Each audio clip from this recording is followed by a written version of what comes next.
que estão endemoniados. Jesus está coberto com o mesmo pano que jogaram ele dentro da cela, e de repente eles arrancam um pano do corpo dele. Você já tirou um esparadrapo de uma ferida não curada? Dói muito? Imagine tirar mais de 400 esparadrapos de uma vez. O corpo de Jesus se retesou por inteiro e ele não abriu a boca. As feridas começam a pulsar sangue. Eles pegam uma coroa de espinhos feitas de madeira de acácia, encontrada só no deserto, espinhos que vão de 11 a 15 centímetros. Colocam a coroa não se ajusta. Eles pegam um pedaço de pau e batem na coroa. A coroa fincou nos supercílios, na orelha. Jesus ficou desfigurado. A gente sempre vê ele na cruz com um paninho aqui, né? As pessoas eram crucificadas nuas, porque elas tinham que ser humilhadas, tinham que perder a sua dignidade. As pessoas tinham que olhar para aquelas pessoas e ter nojo delas. Jesus foi pregado na cruz nu. Mas antes de pregarem ele, pegaram o patíbulo da cruz, a haste onde os braços eram fincados, colocaram nas costas dele. E Jesus não arrastou a cruz inteira, era impossível. A cruz pesava quase 200 quilos de madeira. Ele levou somente o patíbulo, aqui. Por isso que nas figuras e gravuras vemos ele caindo, tombando. A Bíblia não diz que ele caiu, mas nós entendemos que ele caiu porque encontraram no meio da multidão um homem, um tal de Simão, o Cirineu. E pediram para ele, pediram não, mandaram ele ajudar Jesus a carregar a cruz. Até nisso estão humilhando ele. Pergunte por quê? Cirineu não era sobrenome, era um homem nascido em Cirene. Cirene, uma cidade perto da Etiópia. Era um africano que estava ali, alguém de uma etnia, segundo os romanos, diferente da dele, um homem da cor da pele diferente. Eles estão dizendo assim para ele: ninguém do seu povo vai te ajudar. Até nisso Jesus está ensinando a gente. Ele está dizendo: quando todos te faltarem, nem que precise um estrangeiro te ajudar, nem que seja alguém de outro povo para estender a mão para você, mas eu não te abandono na sua caminhada. Ele está dando lições no meio do caminho, aleluia. Então vai pela via da crucificação, e quando chegam com ele no alto do Gólgota, no monte chamado Caveira, eles tiram o patíbulo das suas costas, fincam o patíbulo no mastro central da cruz. Agora temos uma cruz no chão. A cruz não era lavrada, ela não era lixada, ela era uma madeira cheia de ferpas e farpas. E deitam ele com as costas toda aberta naquela madeira. Quando fincam a primeira mão na cruz com um prego, deu certo, porque a cruz era feita 5 dias antes da crucificação. Aquele que ia ser crucificado era medido. Aquela cruz não era de Jesus. Aquela cruz era de Barrabás. Barrabás era um homem zarrão de quase 2 metros de altura, porque ele vinha da terra de Caríates, a terra de Judas, a terra daqueles revolucionários patriotas judeus. Era um homem zarrão. Então a primeira mão de Jesus, quando foi pregar, deu certo, porque como a cruz era preparada 5 dias antes, eles faziam um furo na madeira para facilitar a entrada do prego. A primeira mão, quando pregaram, deu certo. A segunda não deu, porque Jesus era menor.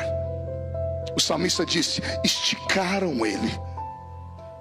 Esticaram tanto ele que quase desconjuntaram os seus omoplatas, porque aquela maldita cruz não era dele. Ela tinha o nosso tamanho. Era sua, era minha.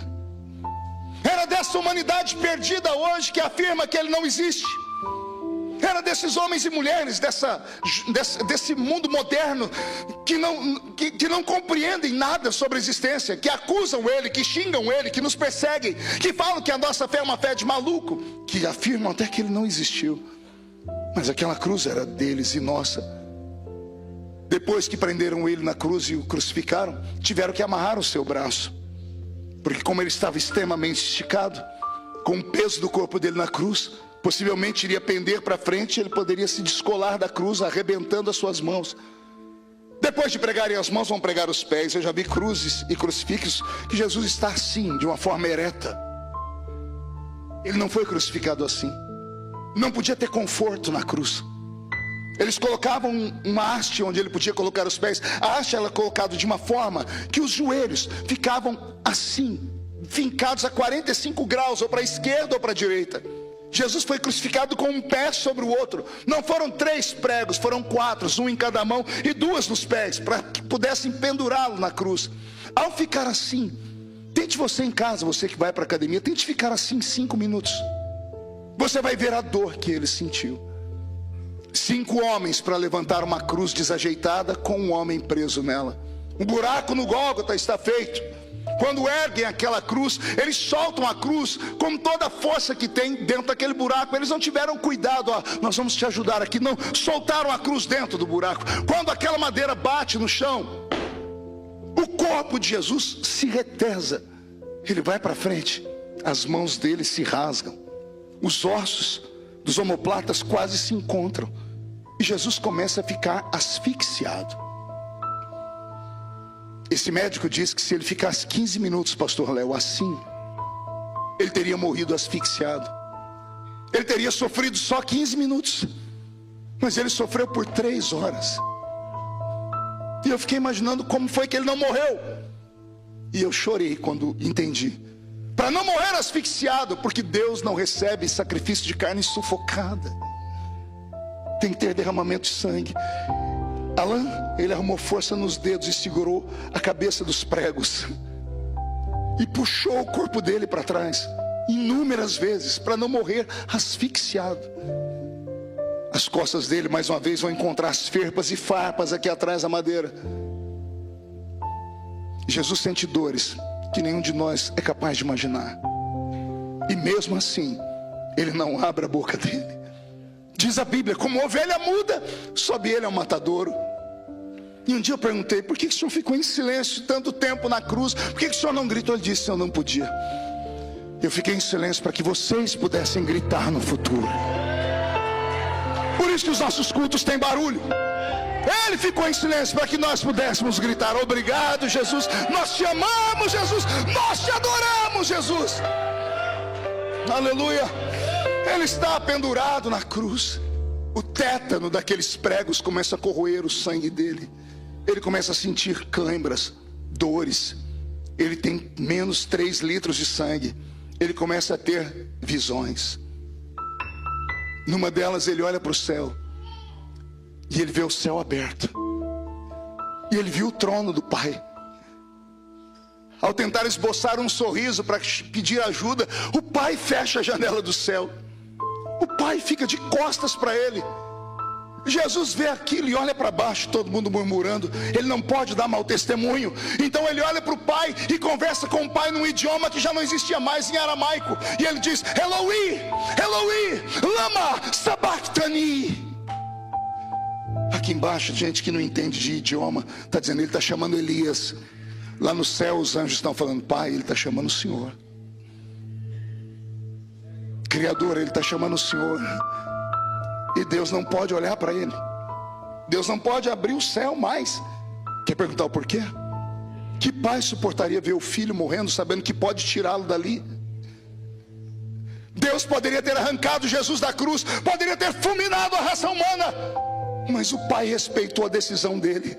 Eu vou morrer para que vocês tenham vida, e tenham vida em abundância. Eu fico em silêncio para que vocês possam me adorar na beleza da santidade. Deus Pai não se meteu na história.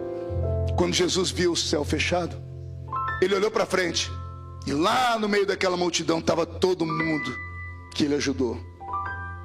Lembra dos leprosos que ele curou, os 10? Que só um voltou? Os 10 estavam lá. Lembra de Lázaro, que ele ressuscitou? Também estava lá. Bartimeu, a mulher de Samaria, todos estavam ali.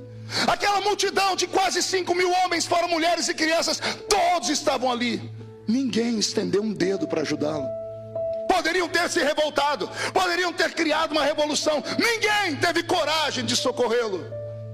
Quando ele vê que aqui na frente não tem ninguém para ajudar, e lá em cima também não, ele faz aquilo que todo ser humano faz quando compreende a derrota. Ele abaixa a cabeça. E quando ele olha aqui para baixo, entregando o seu espírito quase, ele tem uma visão que essa me emociona mais ainda.